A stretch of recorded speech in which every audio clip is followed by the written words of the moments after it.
Welcome back to the channel, everybody. I am Mick Alphanim. So a little bit of Stellar, a little video about Stellar. I won't even say a little bit of Stellar news, a little video about Stellar.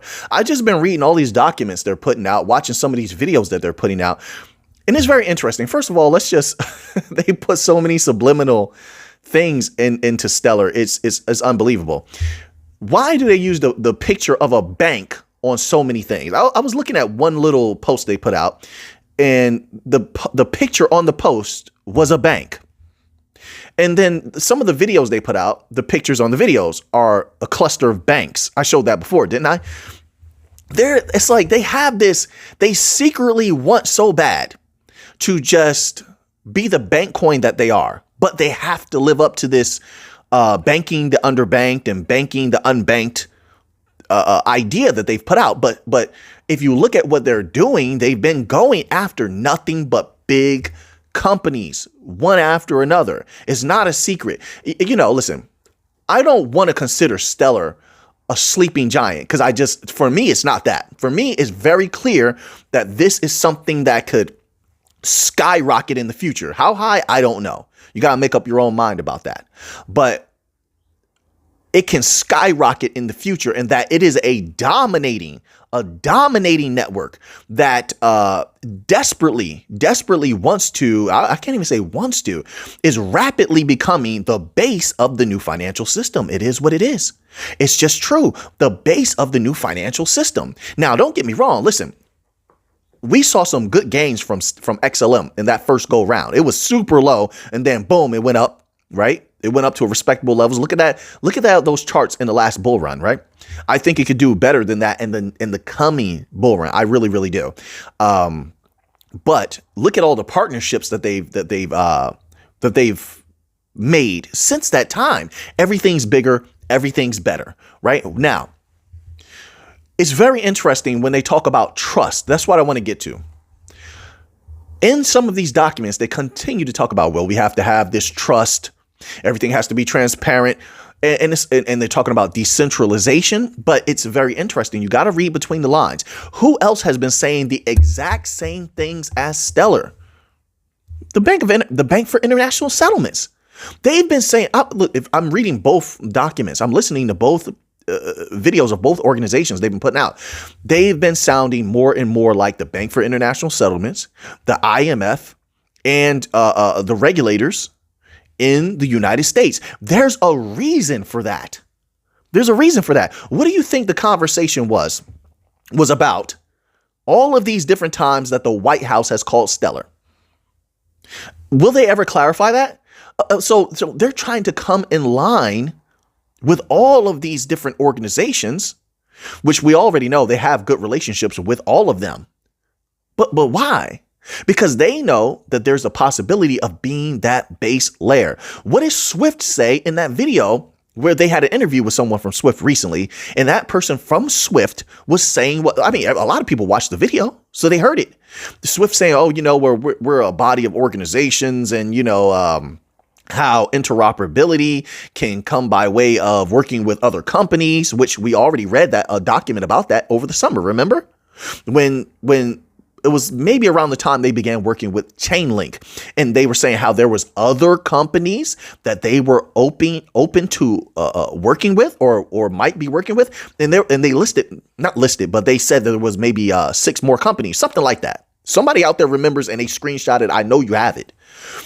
Who are those other companies? But see, that's not important because I'm not trying to allude to Stellar being one of those companies, although they definitely could be.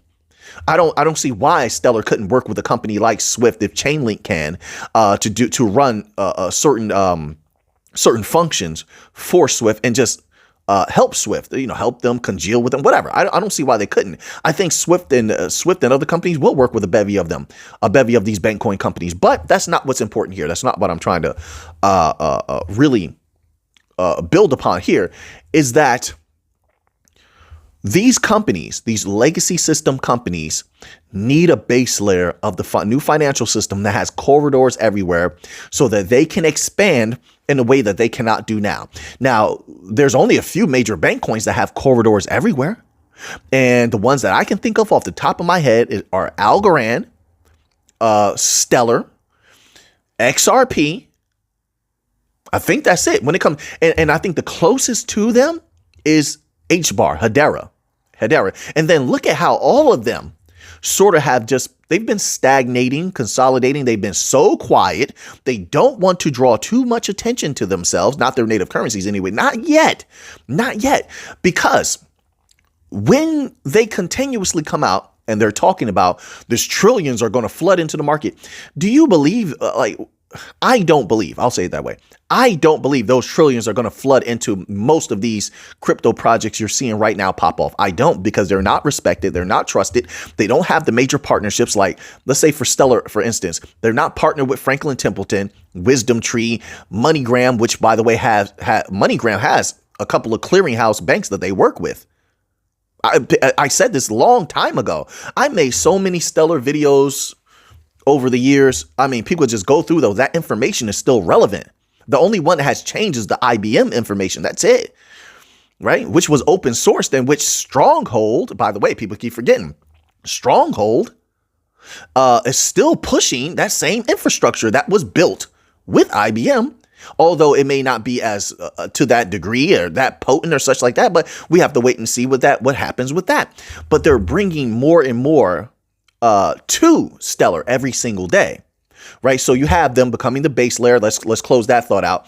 Them becoming the base layer of the new financial system. This is their major push right now. I think the next year or two. And I think that's why they've been having so many conversations with the United Nations and building with them. This is why Algorand is also building with the United Nations now. The conversations with the White House and various politicians in the United States. They really shined up their image, bringing out celebrities like Idris Elba. That was not for any old reason. They were testing the water, shining up their image and getting their name out there to individuals who wouldn't necessarily look in their direction by bringing in a popular superstar like that. It was very, very strategic. And also, word of mouth is very important. So, of course, these celebrities have their networks, and that information spreads through there. Same way when Akon was involved and such. So you have that. You have the Soroban. Now, don't sleep on Soroban. They are pushing this Soroban thing everywhere with smart contracts everywhere. Keep in mind, once again, who are they really going after? Because Stellar is very respected. They're going after big money, big business. This is why they're trying to make sure Soroban is the best of the best.